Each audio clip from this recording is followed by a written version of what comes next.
po ngordhin flamingot. Po e përdor si metafor për protestën, apo shuhet protesta, revolucioni I flamingove. Shumë njerëz I ka kap frika. Prej mbrëm, Edi Rama duket algoritmi pra Edi Rama duket se ka marrë në kontroll protestën qytetare. Protestë më të madhe që është zhvilluar ndonjëherë në Shqipëri dhe më e shtrirë në kohë. Me ja 2 incidente që krijoi mbrëm, e para I dha një nga njerëzit e tij në protestë, është ai me qeleshe që ai që shëti turistat në për Tiranë dhe kur ka protestë I japin mikrofonin dhe shkon e bëhet si organizator protestash. Kola si e ka ai. Doli dhe tha ka aty, tha ças ka, tha ka ruse, ka greke, ka serbe, ka turqe ças. Kjo e bëri që Rama pastaj ta marr postimin e atij, atë fjalën e atij ta postojnë porositi algoritmat e vegjël, klysht e vet. Se është ta shpjegoj mirë në fillim kështu. Algoritmi I madh është Rama, edhe ka klysht e vet, algoritmat e vegjël, që janë to Taulanti, Delina Ibrahimi, Mirela Kumbara, gjithë pra. Do si çdo kloçke madhe ka ata zogjt e vet. Edhe plasi frika, janë friksu njerëzit se mos protesta po shuhet. Sepse një nga zërat e protestës doli dhe pohoi, përveç atij incidentit tjetër që nuk u mor vesh se qa që Taulant Balla duhet ta dinë më mirë atë. Por deklarata e Albert Kolës, protestuesit profesionist, ishte ndihmë për Edi Ramën. Shumë njerëz e kanë pas thënë edhe më përpara që është një nga kontributorët kryesor tek protestat e mëparshme që janë shuar studentët apo kujtun kur dish Klodian Rasha, nuk e di mirë. Është si tip zjarfiksi, hyn aty, se që ta kuptoni kur pushteti kërkon të marrë në kontroll një protestë, bëhet si protestuesi. Bëhet edhe më I ashpër, bëhet edhe më I egër. Pra bëhet vesh lëkurën e protestuesit edhe armikut pushtetit. Edhe shërbimi I atij është vetëm I deklarat, pam e bëri mbrëm deklaratën ai u kry puna. Albert Kolës atij me qeleshe, që vesh atë jelekun fosforeshent, dhe ai zotëria ka marru punë. Një nga njerëzit që I jep më shumë hov thirrjeve në protestë, Rama në burg, Berisha në burg, pra sa më shumë vërtet ai, aq më shumë I kryen punën pushtetit. Dhe vjen sot ditën takimi I famshëm I kapjes së duarve 2 burra në Shën Elize, në Pallatin Elize, në Francë. Edi Rama duket ka shku një takim krejtësisht privat me Macronin. Në pamundësi për të shku në ditë tilla dhe për të këshillu me vllajën e vet Aleksandar Vučić, ka shku te tutori I të dyve, tek Macroni. Kaq është vizita tek Macroni dhe bizneset që ky I ka premtu kompanive të lidhura me Emmanuel Macronin, I cili siç dihet për një 6-7 muaj sa I bi, del qytetari I lirë I Francës edhe mund të bëjnë edhe biznes hapur. I ka kontraktuar ca biznes në Shqipëri flitet, nuk e di sa të sakta janë, por për flitet dhe sigurisht kur është Edi Rama në lojë gjithçka ndodh. Dhe përdori takimin Rama me Macronin për të thënë që ka mbështetje ndërkombëtare.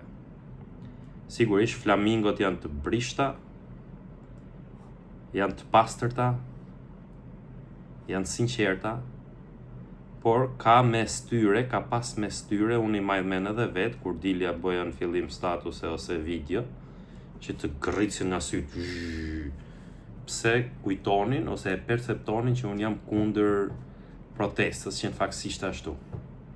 Edhe ajo që do shpjegoj tani është pikërisht kjo, për t'ju thënë që mos e keni frikë se nuk shuhet kjo protest, sepse nuk është organizu vetë. Nuk u zgju një ditë bukur shqiptarët pa pritur, u mërzitën se rrafi një punëtori qetë Kastradit një robë atje, edhe u organizu në protesta masive. Nuk është kështu. Kjo është e kurdisur. Unë dyshoj që është e kurdisur nga Soros, ka tjerë që thonë po ja bë Trumpi, ku e di unë tani, hajde merre vesh, por që është e kurdisur, është e kurdisur. Pavarësisht se ç'kishte shpërndar një nëpër WhatsApp për atëherë Lamhilli sot një përgjigjet një zyrtar i gjerman që thoshte protestat në Shqipëri janë çështje e brendshme e Shqipërisë, na nuk ndërhyjmë. Edhe e keni lajm të parë te Euronews-i kët, se atje punon Erla. Pra janë vënë në shërbim të pushtetit me kuç e me maç. Derisa në fillim ishin pak të heshtur, tani kanë filluar me marr frymë edhe zorraxhit, larot mediatik, cilët sot ju është e hënë darkë, shtrihen nëpër studio televizive, ju ka shtu dozën e honorareve Rama, edhe do dëgjoni gallat se si algoritmi ja hodhi protestës. Tani për kujtese, për të bëjë krahasim, mos harroni Albert Kolë, s'ka lidhje fare me protestën. Ai që duket më i zëshëm kundër pushtetit atje dhe del po deklarata që favorizojnë pushtetin, ai është njeri i pushtetit. Kështu ka pas vepruar edhe sigurimi i shtetit në 90-ën me protestat e studentëve. Pra mos i harroni këto detaje, por ajo që është kryesore është mos u friksoni se nuk shuhet protesta. Nuk shuhet protesta, nuk ka shpëtim Edi Rama, kushdo që t'ja ketë kurdis, ndaq Sorosi siç them unë, ndaq Trumpi siç thonë të tjerët. Edi Rama ka marru punë me Shqipërinë. Edi Ramën ka për ta rrëzu Partia Socialiste, kam për ta rrëzu deputetët e vet. Tani rreth e rrotull vetes ka vetëm një tuf ignorantësh, servilësh, që i bëjnë copy-paste në rrjetet sociale për të ngrit algoritmin. Pra këto klyshte vegjël, algoritmat e vegjël, ndihmojnë algoritmin e madh që është Rama, që të pushtojnë rrjetet sociale, sepse ata mediat i kanë dorë. Kur thot Rama algoritmi, nuk e ka hallin te mediat, se algoritmin e ka dorë ai algoritmi madh. Për shembull, Klanin, Topin, Vizionin, Euronewsin, Report TV-n, APC Newsin e famshëm, që shef vetëm 10 veta, kur në shesh janë 200.000 veta. Pra këto lloj algoritmesh i ka kryej. Këto tjerat pastaj janë algoritmet që po përpiqet Rama që të krijojnë ident, krijojnë iluzione që ja hodhi kësaj proteste, nuk ja ka hedh. Nuk ja ka hedh sepse po e përsëris prap, nuk ka nis vet protesta. Kjo ka qenë fjala ime qysh ditën e parë që më janë sul lloj mbeturinash me komente, me lloj fliqësirash në rrjetet sociale, sepse nuk kuptojnë para se të lexojnë, para se të ngjojnë, para se të analizojnë, japin përgjigje, nxitohen që të japin përgjigje. Nuk është ngrit vetvetiu kjo protestë dhe nuk shuhet. Po t'ishte ngrit vetvetiu, Gardin ka kome do ishte prishmë për Terezit vetë se ka 20 vjet. Ky që u prish tani. Ky gardi tjetër në Karpën të Kavajës do ishte prish hy që shkur. Gardi qet Kastratit atje nuk do ishte ngrit fare në Zvërnec. Pra nuk janë këto gjëra rastësore. Nuk vinë qindra mijëra shqiptar në mënyrë të organizuar të vinë autokolon në Shqipëri për protestë. Po këta nuk i organizon Greku, nuk i organizon Rusi, nuk i organizon Turku e ku diun, Treqi me të biri, nuk i organizon as Albin Kurti. Megjithëse ai mund të ketë mbështetësit e vet këtu dhe e ka legjitime Albin Kurti që të ndikojnë te protesta në Shqipëri, e ka legjitime se çfarë si ka bëj Edi Rama. Çfarë nuk i ka bëj Edi Rama, e ka bë sanduiç mes vetes vetë dhe Aleksandar Vučićit. Kështu që o ka një njeri drejt që ka të drejtë përzihet për protestën në Shqipëri, sa Albin Kurti nuk ka tjetër. Po protesta nuk organizohet nga asnjë qark anti-shqiptar. Siç do me shit Rama përmes Albert Kolës edhe të tjerëve që duan protagonizëm në ditë të lavdishme revolucioni. Revolucioni do këllqe dhe ata që kanë një revolucionin e din shumë mirë sa njerëz do shiten rrugës, kush kujt i shërben, e tjera e tjera. Nuk janë anti-shqiptar, por janë njerëz që i kanë heq vizën Edi Ramës dhe i kanë prish, i kanë ngris kontratën. I kanë ngris kontratën dhe Edi Rama nuk e ka më zgjidhjen. Mos t'impresionohet kush nga takimi i Ramës me Macronin. Macroni praktikisht nuk është gjë më në Francë. Në 2027 largohet nga politika, e ka deklaruar. Nuk është më në politikë. Pra Macroni mund të shkojnë të kapë në qafët e të i shtrëngojnë dorën kështu, këtë doj tani, po nuk është ndihmë, nuk është më mbështetje, nuk është më suport për një autokrat, edhe nëse ai ka dhënë biznese fitim prurse në kurriz të shqiptarëve. Do ishte mirë nëse do kishte shqiptarë në Francë të derdheshin para ambasadës shqiptare në Paris, siç e bën serbët për Vučićin. Vučići kur pati hall të njëjtë me Edi Ramën, me protestat e studentëve, vajti në Paris te Macroni. Edi Rama tani që është në hall me protestat qytetarëve, vajti në Paris te Macroni. Pra tregon që të dy janë këlysh të njëjtit shtet, të njëjtit person, po themi, se nuk po themi se Franca nuk është dashamirëse me Shqipërinë, megjithëse është shumë dashamirëse me Serbinë, por të dy klysht ballkanik, hajdutët, autokratët shkojnë në Paris në ditën e tyre që janë në hall. Nuk ka logjik që kjo protestë mbyllet kështu. Nuk ka logjik që kjo protestë të shuhet me gjitha tentativat e mundshme për ta përçarë. Turp e faqe zez për çdo langaraq, për çdo fllihësirë, më ngjoni mirë, për çdo mbeturin që më komenton mua, apo komenton në për vende tjera, apo gërthet në protest, Berisha, kujton se më kompleksojnë mu që më shtes Berishën. Unë nuk e bëj fshehur o fllihësira. Unë e bëj hapur, po unë nuk jam berishist, nuk jam simpatizant i Berishës, por unë du t'ju them juve dhe kujto që më të qonë, që Edi Rama ka hip në karrikën e pushtetit në Shqipëri qysh në vitin 1998. Ministër Kulture, kryetar bashkie 3 mandate, kryetari opozitës numri 2 më i fuqishëm në Republikë dhe kryeministër i Shqipërisë prej 14 vitesh. Sali Berisha gjithsej ka nejt në pushtet 13 vjet. 8 ka nejt pushtet të plot, pra që e ka shiju, 5 të tjera cop, se jo, po njëherë sa e mori s'kishën kokër leku arkat e shtetit, njëherë me lidh Shqipërinë me botën, me hap, me fut në Këshillin e Evropës, me fut këtu e aty. Plasi 97, firmat e gjitha nuk ka shiju pushtet 5 vjeçarin e parë. Prandaj fllihësira, kur të bëni analizë racionale, mund të jeni me Edi Ramën, unë nuk ju shaj, nuk ju fyj pse jeni me Edi Ramën. Unë ju them mbeturina, ju them fllihësira, kur kërkoni të bëni si të pavarur.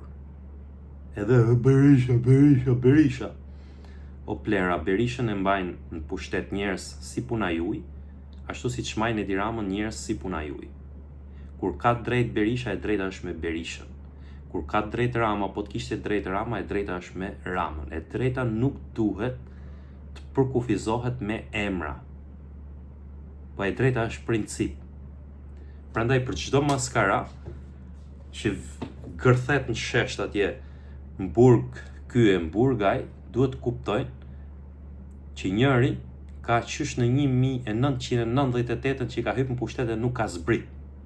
Për fliqësirat që thonë Salehu, për maskarejt, që më shkruaj në për komente në Facebook, po edhe këtu në YouTube, Salehu, për plehrat që thonë se Berisha ka qenë antar i Partisë Punës, që ka deklaru vetë publikisht edhe kushdo që të kishte qenë atëherë e kishte ëndër të ishte antar i Partisë Punës, edhe unë po të kisha qenë do kisha kërku tesër gjithë, sepse ashtu ka qenë koha, edhe përpara kokës njeriu do runte të zgjidhte atë, po sot jeni një lloj si në atë kohë edhe pse jeni në kushte të ndryshme. Pra gjithë doni të dukeni rilindas, gjithë doni t'i lëpiheni Edi Ramës, edhe vazhdoni me Saliu. 13 vjet, po vetëm 8 vjet kanë de facto që të thush se ka shiju pushtetin, vetëm 8 vjet kanë Sali Berisha. Edi Rama qysh në 1998 ka hyp në karriget pushtetit nuk ka zbrit më. Pa gjykoni drejt, majeni dhe 100 vjet tjera Edi Ramën pushtet, se nuk është duke më kërcit fare, nuk më plas fare. Pra nuk e kam hallun se është Edi Rama, se po rri Edi Rama kryeministër, apo se po vjen Sali Berisha kryeministër, se unë opozit do jem në të dyja rastet. Po qelbësirat nuk i duroj dot, që ato trashësinë e vet, trushplarjen e vet, vind ma bëjnë mu këtu në për rrjetet e mia. Unë flas në rrjetet e mia sociale, në kanalin tim të YouTube-it, nuk i vi as kujt, as një plehra, as një qelbësire në përfaqet e veta, as t'i komentoj, as ta shaj, as ta fyj. Këtu është prona ime, kjo. Edhe do merrni përgjigje siç silleni. Jam shumë dakord me çdo njeri që bën kritik, që është i majt, është çfarë si ka gjithë, edhe më thotë që shikoj se edhe Berisha duhet t'ik, edhe Berisha s'ka bë grup parlamentar të mirë, edhe Berisha s'është se ka rinovu partinë. Kjo është mendim ndryshe. Po ato fliqë si tjerë, Berisha Hamburg, Rama Hamburg, ato janë shqipësirliqe. Mendim ndryshe është ky. I arsyetuar, ka mendimin e vet, thotë po duhet t'ik edhe ky, pse 1, 2, 3, 4 arsye. Unë kam gjithë ato ditë që kur ka fillu revolucioni, që marrë qindra mira mesazhe nga socialist niveleve më të afërta me Ramën e deri nga socialist të thjesht. Njerëz të ndershëm, njerëz të ditur, që kur kush as nuk ofendohet, as nuk fyhet me këto që bëj unë për u them unë tyre mbeturinave, sepse dhe ata e din, edhe ata e kanë barë një kategori mbeturinash të tilla që shoqëron çdo parti. Këta i ka dhe PD-ja, këtë lloj kategorie. Këtë lloj kategorie e ka dhe Arlen Qori, këtë lloj kategorie e ka dhe Gon Sheha, e ka dhe Tik Lapaj, se unë i shoh ta në rrjetet sociale. Një kategori, një grusht i vogël që t'japin perceptimin sikur është gjithë partia, nuk është gjithë partia, këta janë as 1%. Sharlatan, trushplar, fliqësira. Janë shumë pak në secilën parti, po secila parti i ka. Tani për t'u kthy edhe një herë te algoritmi. Pra Rama, a ja hodhi, a e morin kontroll apo jo? Nuk ka logjik, thash edhe një herë se kjo protestë është e kurdisur. Edhe ai që e ka kurdis nuk e fal, e ka nxjerrë shigjetën nga harku dhe nuk e tërheq më. Me gjithë sharlatantizmat, me gjithë përpjekjet, me gjithë parat që do hedhë Edi Rama për ta shu këtë. Po ju jap një shembull çfarë ndodh nëse Edi Rama e kalon këtë protestë. Pra ta marrim sikur s'kemi informacion fare, nuk e dim fare se çfarë po ndodh, ndodhi një protestë shumë e madhe, masive, edhe papritur ushua. Edhe kryeministri vazhdon punën e vet. Një gjë e ngjashme ka ndodhur në Turqi me protestat e famshme të Gezi Parkut, që i mbështeste ajo qelbësira që ishte ambasadore në Shqipëri, Yuri Kimi. Me Erdoganin. Ka qenë në pikën e vet më kritike Tayyip Erdogani në atë lloj proteste. E shtypi me dhunë, e përçau, i bëni gjitha çapati në dorë dhe e shoi protestën. Mas asaj proteste u bë çfarë i deshi qefi në Turqi. Kjo është për flamingot. Flamingot protestuesit, revolucionarët, sinqertë dhe të ndershëm, në rast se ju tërhiqeni, në rast se ju dorëzoheni, fati i Shqipërisë do jetë fati i protestuesve të Gezi Parkut në Stamboll. Po sigurisht, unë e di që nuk do shkojnë kështu, nuk do t'i shpëtojnë Edi Rama kësaj. Autokrat tillë zgjasin edhe 1 muaj, edhe 2 muaj, edhe 3, edhe 5, edhe 6, edhe i vit. Autokrat tillë shkojnë, kanë miq ndërkombëtar që shkojnë edhe i takojnë. Po me që thonë se shkoj i takoj Macron edhe po e shetaj si kredo politike, le të shkojnë të takojnë Merzin, le të shkojnë të takojnë Trumpin, le të shkojnë të takojnë udhëheqës tjerë perëndimor. Kështu dhe t'i kapin dorën dhe t'a kapin qafët. Nuk shuhet kjo protest sepse nuk ka fillu në mënyrë të pakontrolluar. Gjërat që fillojnë në mënyrë të pakontrolluar shuhen vetë. E nuk e shuhen dot asaj qeleshja që del me mikrofon atje, as mbeturinat e rrjeteve sociale, as ata që vërtatin Rama Hamburg, Berisha Hamburg, ju duhen atje juve, edhe demokratët ju duhen. Kush do ta marrë protestën tani? Ju duhen demokratët, ju duhen socialistët, edhe administratë publike, ju duhet çdo njeri për të mbajtur gjallë të protestë. Përveç ca fllihqësirave që kishin nxjerrë tavlant balla, diasporë, ata i patju. Ajo ishte fllihqësi tjetër ajo, po nëse. Çfarë si ka se ata dukeshin paktën e pranojnë që janë shërbëtor të taulantit. Se thoshin para 2013 kur e ka pasur djathta vinte era bajga në Shqipëri. Ata bajgat që kanë ikë nga Shqipëria dhe rrinë jashtë. Mos u friksoni, nuk shuhet revolucioni sepse revolucioni nuk ka filluar në mënyrë rastësore.